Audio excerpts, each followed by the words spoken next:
Alright guys, this is SKNOVA, and I've been going back and forth a little bit about this video because I think it actually will turn out to be a two-part series. What I'm going to do right now is talk about the best epics. There's been a lot of people asking for this, and what I think are the best epics. I'll give you my criteria for why I think they're the best, and sort of a little bit of maybe how to gear certain characters. Those are sort of the comments I was getting in terms of what people were looking for. So before we start going over the characters themselves, I think, my personal opinion, the end game of Raid right now is really getting to high level clan boss damage. Arena can be very challenging as well, but it's really flooded with people who have a lot of legendaries. And when it comes down to it, Arena basically either becomes a burst game, depending on if you have high AoE damage heroes, or a very defensive tanky game if you have someone like Roshguard or Martyr, certain heroes that can counterattack and stay alive. For the most part, since there's not really any reward in defending, I personally prefer the offensive approach. And then all it comes down to is stacking speed, so you go first and getting as much crit damage as possible to hopefully burst your opponent down. Not as necessarily challenging and fun and rewarding as it could be. Whereas Clan Boss, on the other hand, has a different strategy for how you want to finish it. And some of the epic heroes can actually be used for Clan Boss. Whereas I think in the arena, most of the time you're going to get overpowered by legendary teams. Just better stats, better abilities. So, with that being said, choosing the right epics is very important. So there's two sort of parts to the endgame. The first is the Minotaur lair. Minotaur Labyrinth, I guess is the correct name. So in the Minotaur Labyrinth, obviously you have to be able to farm Divine Scrolls at some point. The whole goal getting to Giant Slayer. So you can start off initially, farm up to stage 5, stage 8, wherever you're at. Get maybe the first tier or 2 of talents, which is really good. But after that, it becomes a huge grind. And so the last 2 tiers of most of your characters, like I'll pop open a window here. Yeah, just go to Sir Nicholas. I mean, the last 2 tiers, you're looking at 200 and 350 to unlock. You can only get 1 ability on the 350 tier. And 2 abilities on the, 3 abilities on most of them, 2 abilities on the very top tier. Depending how you choose it, the grind per character can take anywhere from 4 to 6 hours, probably. That's farming Minotaur Lair 15 with 2 or 3 minute timers. But really the game changes once you get Giant Slayer, so that really affects what heroes you want to choose. So, with that said, choosing your epic heroes, there'll be 2 phases. 1, where you're trying to farm the Minotaur Lair, and 2, where you have it farmed and what characters to use for the endgame clan boss. So I kind of chose characters based off that, and characters in epics, that are more arena focused and have abilities that don't work on the clan boss, such as freeze and sleep and stun. Those ones I ranked a little bit lower. So I don't have a particular order with them, but I kind of go over them in order from the factions that they're in. So in the Banner Lords here, 2 that are probably useful. So Rowan, who happens to be a void hero, so it makes it a little hard to get. Mostly because he has a poison debuff and he has a high attack rate on this particular ability. So he's ranked a little bit high on that, but overall he's void, so he's going to be hard to get. And there's definitely characters I think that will be better when they have the number of attacks increased on their A1 ability than their A3 ability. Poison is good for clan boss early on, like mid-game clan boss. Can also be used on Minotaur since he has high health, but it's sort of like a hybrid PvE PvP hero. Poison is not very good in arena unless you have bad Alcazar and it helps stack damage, but even then it's very slow. So I give him 1 that is maybe, but there's let's see here, Oathbound. Again, Oathbound is kind of a PvP-ish hero, but he has a couple abilities that are possibly useful in Minotaur and Clan Boss. So anything that has attack multiple times, 2, 3, 4 times, will be good once you get Giant Slayer. And in combo with that, you want abilities that help do extra damage to the boss, such as defense down, things that increase your turn meter are good against clan boss. Things that decrease turn meter are good against Minotaur lair. So those kind of abilities will be good. So both Rowan and Oathbound I put at the sort of second tier.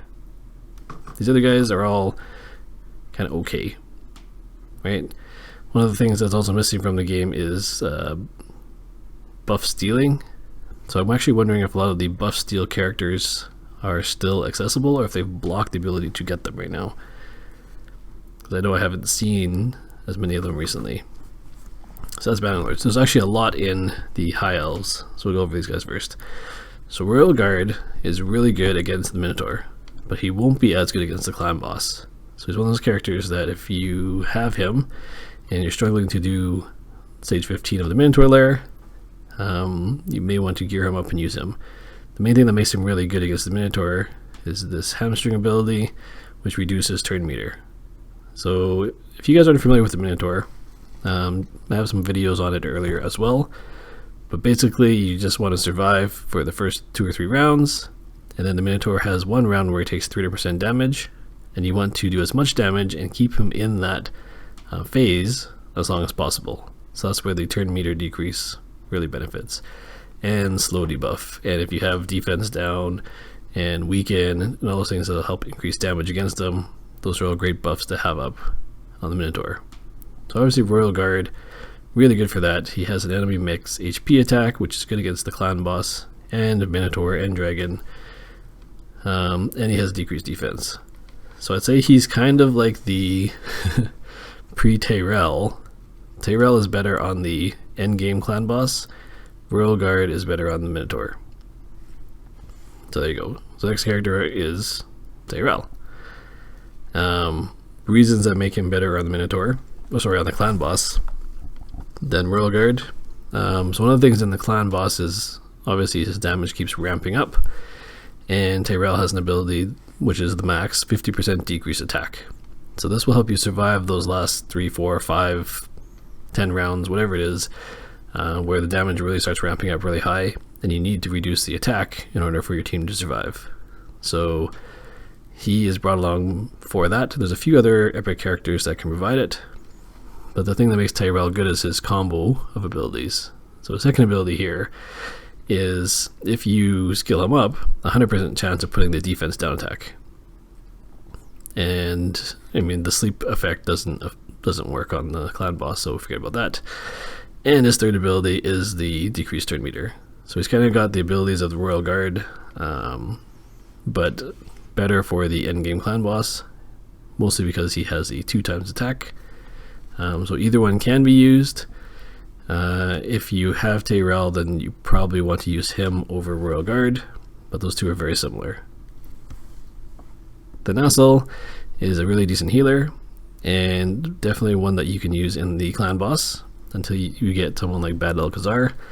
And his main ability here is that he can heal everybody for 25% of his health, and put an increased defensive buff on you.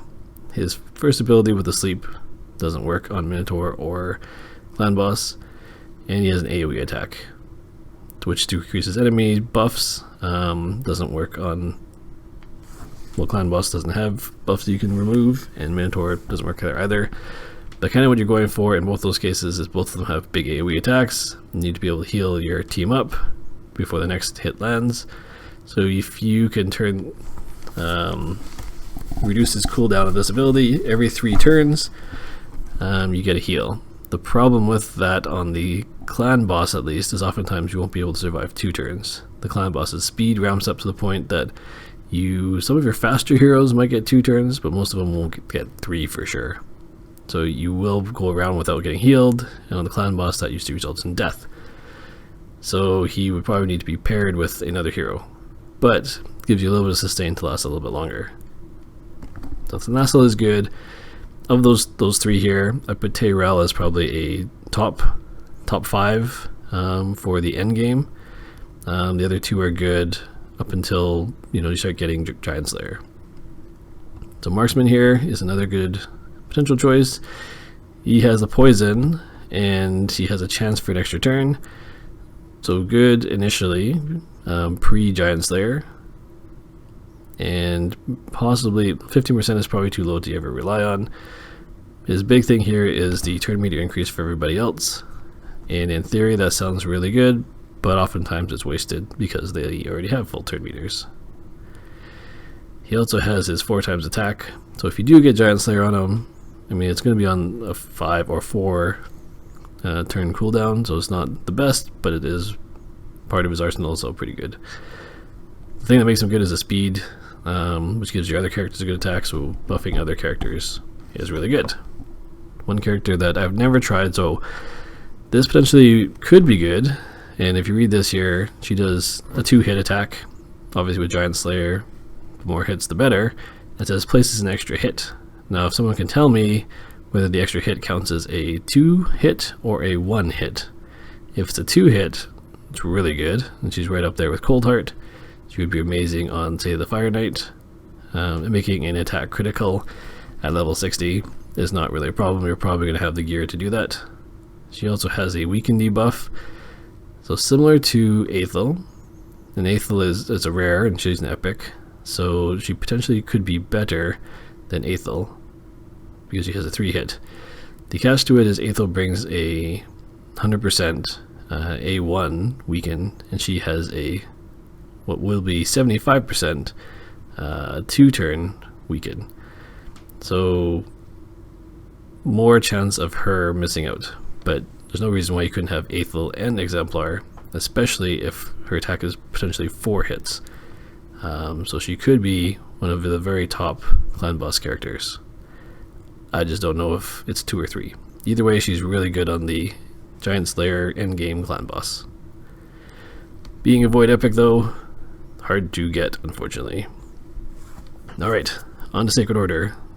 Their best, the best epic in the entire game for clan boss is right here. We'll go with her first. Juliana. What makes her so good is she has a 2-hit, which fills her turn meter, so it makes her more likely to hit again, and you'll get extra attacks in with her. Okay, she has a 2-hit poison ability that can place 2 5% poison debuffs, and that is very valuable. If she is fully skilled up, she has 100% HP burn for 3 attacks. So you start pairing all of these things together, she's attacking more faster than everybody else. All of her abilities are great for clan boss. I mean, the only thing that can make it better is if she attacks 3 or 4 times. Otherwise, everything else is stuff that you want. Or if her, A2 and A3 had extra hits, if A3 was 3 hits, right? 3 had 2 hits. That would just be insane. She's probably already out damaging a lot of the legendaries out there, other than maybe some of the ones like Xavia or Venus or Nethril, perhaps. I don't have any of those. But in terms of epics, she will outdamage every other epic in the game by far, and most legendaries. So she is the #1 Giant Slayer clan boss hero, and probably the #1 pre-Giant Slayer epic clan boss hero. Absolutely amazing. Talia is similar to Aethel. Now her first ability attacks 3 times, and she has a weaken debuff on her A3. She has the advantage of having a counterattack buff. So when she has that up and she gets hit, she's going to have an extra hit. The problem with this particular ability that I see is when you get to the end game and you want to have max speed on the clan boss and as many turns as possible, you place the counterattack buff for 2 turns. It's only going to go off once, and terrible case scenario goes off 0 times if you use it with the wrong time, because she's going to be able to attack once or twice more than the clan boss and use up all of her buffs before she gets hit twice. So most of the time you'll get it off once, you get an extra attack in, gets an extra 3 hits, which is good. The unfortunate thing too is that the weaken debuff that she places is tied to it. So I don't necessarily think, if you really want the weaken debuff, you can't rely on her placing it. She will be 100% chance, so same as Aethel, but on a 5-turn cooldown with skill ups. So that makes it a little bit worse. She does have a really great AoE attack, so people see her doing some insane damage in arena with his ability. So that is another advantage for her. She might be a character that's better all around than Aethel. I'd say Aethel really good in the beginning, and then you kind of higher level will get replaced by epics and legendaries, where she, being an epic, potentially could be used in places like the arena and other dungeons because she's slightly better statted being an epic. So similar to Aethel, but different. Frostbringer, she does have a 2-hit ability. The hero reduction isn't going to be used on any of the endgame Minotaur or clan boss. She has a decreased defense debuff, which is also very good, but it requires the target to have the heal reduction debuff. So if you're using Cold Heart, who also has a heal reduction debuff, Frostbringer's decreased defense debuff will probably go off because you're going to be using her A1 and Cold Heart's A1. Hopefully probably have the buff on her, and then you can get the decreased defense, which is a very important buff to have for maximum damage on both the Minotaur and clan boss. So that could be a caveat. Using Cold Heart, you can use Frostbringer. Not using Cold Heart gets a little bit harder to rely on her decreased defense buff.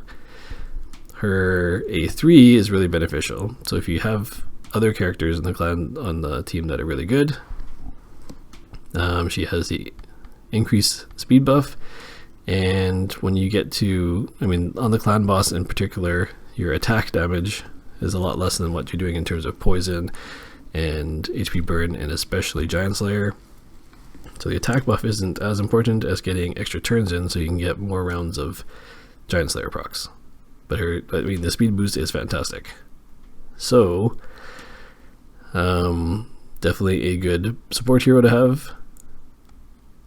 And it'd be kind of a tough choice if you're looking for a support hero, whether to bring her or Apothecary who can heal. And that might just depend on which other healers you get. So I'd say those are probably the top 3 from the Sacred Order. Some other guys are good too, but those are pretty amazing. Moving on, I don't have anybody from the Barbarians that are really good for this thing, or for the end game. Actually, that's not true. So Aina and Kalia, we'll say, are decent. Aina's got an A1 with 2 attacks, and she also has a decreased decreased defense debuff. It's a 60% one, and you can get that up to 100% with skills. And she has the full weaken debuff. So the catch to it though is you can't reduce the turn count of either of these abilities. That's her biggest downfall. So they're both 5 turns, and they only last for 2 turns, so at some point they fall off. And so she is a good secondary person to have those abilities, but you can't rely on them to be a primary like you can with Aethel having 100% A1, and who's a good defense down person. I guess Tyrell having defense down, for example, you could have his, I think it's only 1 turn that he doesn't have it on. And then Kalia, or Kalia, if you want to say it, she does have the HP burn on multiple abilities, but the reason she's not as good as, say, Juliana is that she doesn't have a multi-hit attack. So Giant Slayer is not going to be as great on her, but sort of pre-Giant Slayer, if you try and choose between the two, you can kind of use either one. So she has the 2 abilities that can play as HP burn. Definitely recommend using her manually. So just in case you do get it on, say, the A1, you don't want to use the A3 until the HP burn falls off. That kind of stuff. But still, really good character for pre-Giant Slayer clan boss. Alright, let's go to a somewhat controversial epic. And I don't have him, so I can't speak for the damage. I've heard people say that he is a must-have on the clan boss, and I've heard people say that it's not that great. He'll be more powerful post Giant Slayer because he has he's not the only one.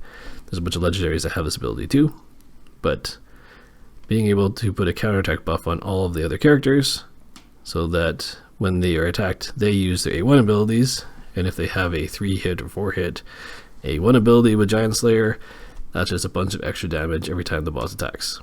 You can get this down to 3 turns, so probably every second boss attack you can have the counterattack buff up. Timing things right, so you can think about the extra damage that would do. So I think people are claiming that he's the way to get, you know, those large 30-40 million damage against the clan boss on Nightmare or Brutal, and I don't have him, so I cannot confirm or deny that statement, but definitely requires an investment in skill domes. But for that reason, I would also put him in the potential top 5 legendaries to have. So if you're keeping track, the ones I think that are the best so far: Juliana's number 1, Tyrell's in the top 5, Skull Crushers in the top 5. Talia for the post Giant Slayer clan boss would be, in terms of epics, also top 5. So that only leaves 1 spot left. For Vrask. Now, Vrask doesn't have much Giant Slayer potential. All of his abilities are only 1 attack, and they're based off HP. The good thing about his is that you're going to stack crit because of his passive. Whenever he crits, he heals everybody. So he kind of has this crit aura where he's healing everybody. You also want high speed on him because you want him to attack as much as possible. He's kind of like Juliana in that he has a turn meter increase, so you end up hitting a lot. His damage is honestly pretty awful, but that's not what he's there for. So if you put Giant Slayer on him, hopefully his attack uses Giant Slayer, which doesn't care about his attack at all. He gets a ton of heals off, and he just keeps healing over and over and over again. You don't even use his A2 ability anymore, because it doesn't matter. You just keep using his A1, filling his turn meter, healing everybody 10% per turn, and if he hasn't high enough speed, let's say he's double speed of what the clan boss is, he's getting 20% healing per turn. So that's potentially better than, per clan boss attack. So that's better than most other healers. So he would definitely be superior to someone like the Nassel. So possibly a must-have in-game clan boss healer unless you have someone better. The only better healer I know of is probably Bad Alcazar, so which is a legendary, which is pretty hard to get. Nizana I would put up there only because, well, she has a shield debuff and she has the decreased attack debuff, and she's a good endgame character because of her AoE. And I mean, the spider lair is probably, other than Minotaur and the clan boss, the hardest dungeon to finish, and the final stage of the spider lair is Force, and she's a Force hero, so you can use her there. For all those reasons, it kind of adds up that if you have her, she's not a bad character to also get to 60. Not necessarily as good for clan boss, so she kind of falls outside the top 5 because of that, but really good hero overall. So other than a few of the void heroes that you can get, she'd be up there. One character that sort of also falls out of the top heroes is Allure. She does have a 3x attack and a 2x attack. The only reason she falls out is because the debuffs that she brings are the lesser version. So she has a 30% decreased defense. And she does have a ignore defensive attack, but if you do get her with Giant Slayer, you wouldn't use this anymore. So I mean, she does, the 3-hit is good. There's nothing wrong with that. And sort of, if you have Giant Slayer on her and you're fighting the Minotaur boss, then she's a great hero to have. She's going to get lots of hits against the Minotaur and decreased turn meter. So that can be, I mean, insanely powerful. And on stuff like Fire Knight Castle, she is probably the number 1 hero to have. So if you do get her, congratulations. Makes the Fire Knight almost a joke. Her plus Skull Crusher would be absolutely insane. Fire Knight's one of those other dungeons where it's either really easy if you have the right team or incredibly hard if you don't. Alright, so these 2 heroes I think are hard, and they're vying for that last spot in the top 5 heroes, like epic heroes. Neither one is really needed for the clan boss, but they're both absolutely amazing in arena for different purposes. So they have similar abilities, but slightly different. If you get Gore Grab or Seeker, be happy because your arena team is 25% complete. The buff removal is good. You can get the buff removal chance up. That's not really the sole purpose of him though. You use this ability first oftentimes, where it bumps the turn meter of everyone else and increases their attack. And when he's on defense, this works out great, or even on offense. Like after you've gotten attacked once, if anything dies, you bring them back. And I think he's one of the few epics anyways that has the 23% speed aura. It is only in the arena, so other legendaries I think have 23% and they can use in all battles, like Kushan. And there's a few legendaries. Prince Kaimar has a 30, I believe, and Lord Shazar has 32 in arena, if I'm not mistaken. So it's not the best speed arena, but it's up there. But you use them for the speed aura and this ability, and then potentially the revive if needed. And if you look at Seeker, he's got something similar. He's got a 30% turn meter increase, so slightly better than Gore Grab. So I'd probably recommend, if you have both and you have to choose, Gore Grab has a better, well-rounded utility. Seeker has the higher turn meter bump, so you don't need as much speed on your other characters. He gives you a better chance of having all 4 of your characters go first. Otherwise, that's exactly the same. His passive is not as good as Gore Grab's A3. It's basically when he gets hit, he has a chance to increase the defense of everybody and give him a little bit of health. So that's pretty handy. And the other thing that makes him really good on offense is you can potentially provoke one of the other team's characters. You can provoke their Seeker or Gore Grab. You can provoke their main AoE damage dealer, so that they only attack Seeker, things like that. So that provoke ability can be very good. It's just very unreliable. And Seeker probably isn't one of the characters you want to use all of your books on to try to get that leveled up. He can also, both Gore Grab and Seeker can be good in many different dungeons, right? Because they do provide that extra attack buff, sort of pre-Giant Slayer. But really they're mostly used in arena. So in terms of top epics, they're up there. Husk falls out of the area a little bit. He does have the enemy max HP buff, and he does have a 2-hit A1. However, most of his other utility abilities aren't fantastic. So I think he's good in the clan boss, sort of pre-Giant Slayer and a little bit post-Giant Slayer, but he's going to get outshone by other abilities, and he doesn't provide a really great debuff on the boss. So he has 2 out of the 3 things you want for post-clan boss. So he's probably in top 10, especially for clan boss and those types of things. Great in the Minotaur lair before you do get Giant Slayer, but falls a little bit short because he doesn't have a debuff that he brings. So for the Dark Elves, there are 2 epics that, well, I guess there's 3. So we'll go with Crimson Helm first. She has the decreased attack buff, although it's not 100% chance. She has a 4-hit, which is pretty good, and a block damage, which can be pretty good. And then of course her revive, which makes her super annoying in arena.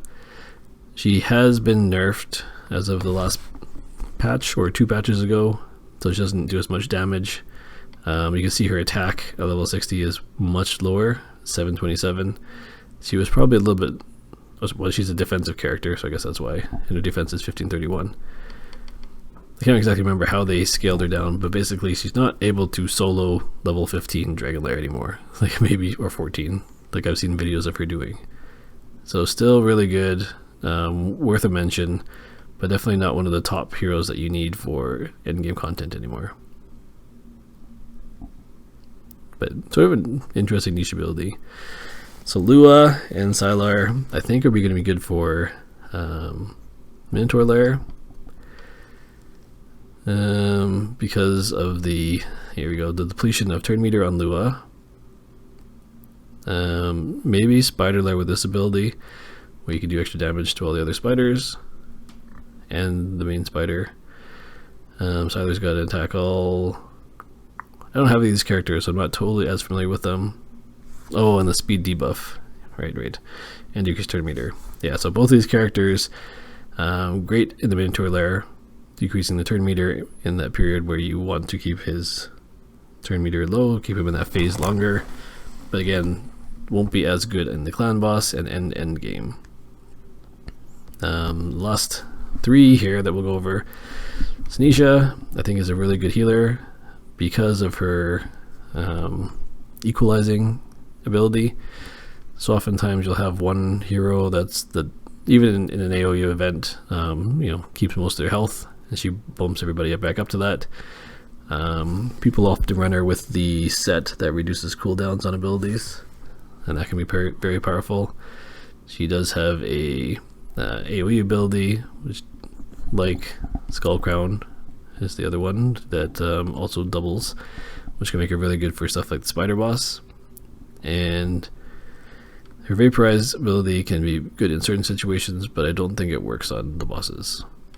So it's like a extra heal. That's actually quite a bit of damage.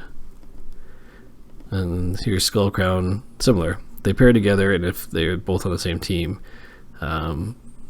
she has a revive ability. Not needed. A lot of times people use Skull Crown on arena defense because she's guaranteed to survive, and then she cracks a bunch of damage with this Wave of Souls. So if she can one-shot the other team, it doesn't matter what happens to the rest of your team. Kind of a little meme ability in like lower arena, where you put a really low-geared team together, put a high-level Skull Crown on there. People think your team is easier than it is, and she turns around and one-shots the entire team. But, and there you go. Oh, one last one. So Doom Priest is, I'd say, sort of the same ballpark as Nassel. Their abilities are a little bit different. She's got a crit rate buff, she's got an attack buff, and then every round she does a 7.5% heal. So in fights where you take sort of sustained damage equally throughout everybody, so like Minotaur lair, and clan boss as well, she's going to keep everyone topped up. So someone like, if you look at, so Vrask's ability is a 10% every turn, and hers is 7.5%. And so that's pretty close. Bad L also has a 15%, but it's not 100% uptime. So Doom Priest and Vrask, and then are probably healers 2 and 3 that I know of. They're the top healers. Nassel's maybe 4, and I'd still say Bad Alcazar is number 1. And there might be other legendaries that are great healers as well. Those are just the ones that I know of. So there you go. So let's go, just quick recap. Top 5 in no particular order: Tayrel, Juliana, Vrask, Skull Crusher, and then possibly Gorgrab or Seeker, with Talia being close up there. And then we have sort of possibly Exemplar. I just don't know how good she is. She could be right up there, even top 3, or she could be top 6, 7. Nadana, Sneisha, and Skull Crown, kind of in that range. Royal Guard is up there. Allure is up there. I know this is more than 10 heroes, but those are maybe the top 15 that I can think of. And then there's a bunch more that would be really good in sort of arena scenarios. So that was a bit longer video. Like I said, there's more to go over with other heroes, and the arena version might be a little bit different, or certain dungeons might require different skill sets. But that kind of gives you an idea of some of the top epics in the game. Hope you guys liked that video. I know it was a long one. Hopefully you learned something and it was helpful. And I will skip the part in how to gear them, but for endgame clan bosses, most of the times all the support characters, you're going to do the as much speed as possible. Definitely speed boots. You're going to put HP percentage for sure on all the characters, the non-damage dealers. And even on the damage dealers, once they get the Giant Slayer, it's more important to stay alive and have the Giant Slayer proc oftentimes than to do the attack damage. But certain ones that have debuffs, you've also got to stack a bunch of accuracy. So you kind of got to choose your gear set changes. When you're grinding campaign and arena, you want crit and crit damage and attack percentage and a little bit of speed, or as much speed as you can get. And then as soon as you become a pure clan boss character, you're more of a stay alive, make sure your debuffs get on, and do as fast as possible. So become speed, accuracy, and HP are the 3 stats that you really want. So hopefully that helps for gearing for most guys. We can go over some specific gearing briefly. I'll show you my characters. So my characters aren't perfectly geared for clan boss, but take someone like Juliana I'm working on. So you can see she has 2 speed pieces, 2 accuracy pieces, and 2 crit pieces. Her crit rate is insane, way too high. I didn't plan it out that well. All I knew is that I wanted to get her as much crit. I need to get 100% crit so that this would always fill her turn meter. That was my only goal. And I didn't do the math on it. And the glows at the time were, I just picked these up and, you know, they were level 8 and they had 20-some% crit. And I'm like, okay, well, I'm in the ballpark. Everything will add up. I think all these pieces have crit rate and, you know, a decent amount of it. That's why I chose the 4-star pieces even over better 5-star pieces. Was mostly because I wasn't worried about the flat stats. So even this one has HP instead of attack. Would be better with HP percentage now. I don't even have her speed maxed up. So things are in progress. And I think she could probably use a accuracy banner instead of a defense banner. Things like that. So with her HP burn and her poisons and her Giant Slayer, doesn't need a lot of crit, doesn't need a lot of crit damage. She just needs to be able to have 100% for the turn meter. But I mean, with this, she can be used for other dungeons as well. It's just that you don't need to have past 100% crit, unless you're, maybe if you're fighting the wrong affinity, it might help. But it's a little bit different than, say, someone like Fushan, which I want for more arena, where I want to give him as much crit damage, and much attack, as much speed as possible. Still really need to get him a banner, farm Spider Lair, insane amount. I started selling off some of the Spider Lair, what, you know, 150, 180 times, whatever it is, not counting the lower level ones that I sold. And I've never gotten a Lizardman banner, so that's just bad luck. Not impossible. Bad Alcazar, absolutely amazing hero, 10 out of 10 in many different dungeons. The only reason he has sort of this attack gear, I don't think it's as important to put his attack high. I mean, it helps with some of the heals, but for those who've never seen him before, his main A1 ability heals based off damage done. So 20% of the damage inflicted. Absolutely amazing for stuff like Spider Boss. But his main ability is his passive, which basically, if the target has a poison on them, everybody does more damage to the target. So that is huge. His A2 ability is basically to put 2 poison debuffs on target, which is awesome because they can individually be resisted. So you can end up just having one, or you can get both of them. And they're the 5% versions, which is the bigger, better version. You also get 2 15% continuous heals buffs, so potentially 30% per round. When the heal is on, that is insane. So that's why he's basically the best healer in the game. I'd say probably a bit overpowered, but I'm glad because I have him. The way I geared him, obviously you want as much speed as possible, but there's a combination between you want him to go through as many turns as you can, but also make sure that stuff lands. So you want speed, but you also want accuracy. So I think I chose a lot of the pieces on him for accuracy, or in this case, in these boots, speed. I need to farm, so the Dungeon Diver event is coming up. I need to farm a lot more speed boots. That's kind of what I'm looking for in the game now.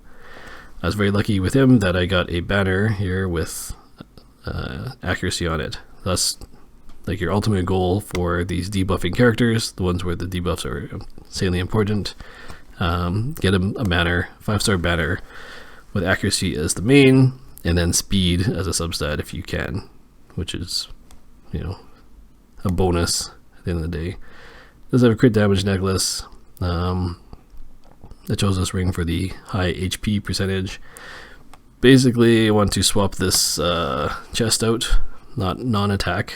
It may also end up being a attack type, but having an HP percentage on it instead of attack. And then the other items either have attack percentage, but more importantly, accuracy. This just happened to be a 5-star helm. It's got some crit, it's got a high attack percentage. Pair with these gloves, which I think I put on them. Crit damage. Bad L has a pretty high health pool, or decently high. He's not really dying first in the clan boss most of the time, but eventually I would probably swap out some of this stuff and get either more speed or more health. Accuracy, probably okay.